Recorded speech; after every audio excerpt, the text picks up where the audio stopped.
Now to developing news, the Nueces County Chief Medical Examiner has bonded out of the county jail. Now, this comes as we are learning new details tonight from an arrest affidavit for Nueces County's Chief Medical Examiner, Dr. Adele Shaker. We told you yesterday about his arrest along with former Deputy ME Sandra Lyden. Well, Shaker's charges stem from Lyden lying about her license to practice medicine here in Texas. And new tonight, we learned investigators say he wasn't the only one who knew she didn't have the right credentials. Chris 6 News reporter Taylor Alanis with our 6 Investigates team has led this coverage on this story. Taylor, you're live from the medical examiner's office and lots of questions tonight.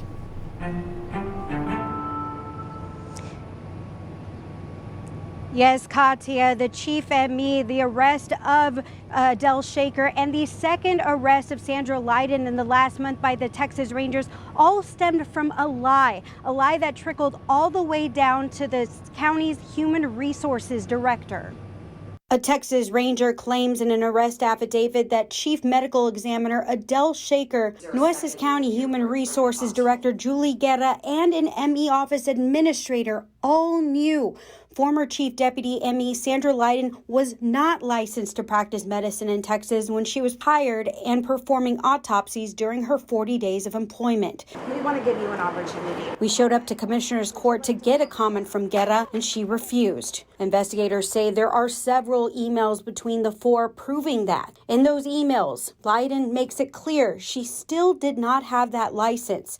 Shaker explains he understood. In October, Shaker sent a signed emergency visiting practitioner temporary permit to HR. The thing is, a week after, Lyden told an office administrator that she had not obtained a temporary license. Lyden says Shaker told her he was in dire need of a chief ME and hired her in December, knowing she was still in the application process for a license to practice medicine in Texas, and she didn't have a temporary one. Shortly after, Shaker had several signed handwritten notes that said Lyden had her temporary license and wrote down a license number.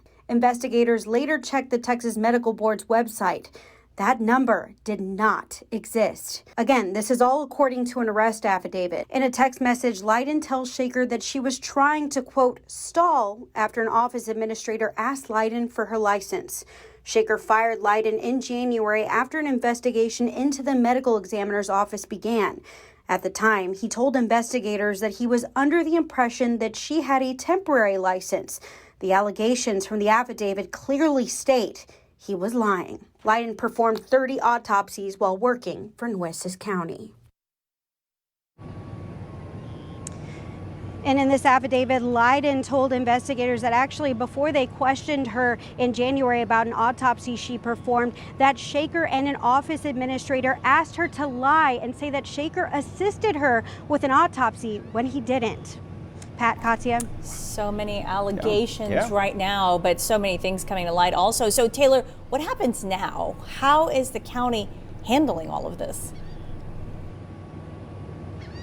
So we talked to Commissioner Brent Chesney of Precinct 4, and he tells us that on Tuesday they're holding a special meeting to talk about firing Shaker, and they're also going to bring up HR Director Julie Guerra as well. And they also said they're one step closer to finding a permanent solution for a chief medical examiner here at the office.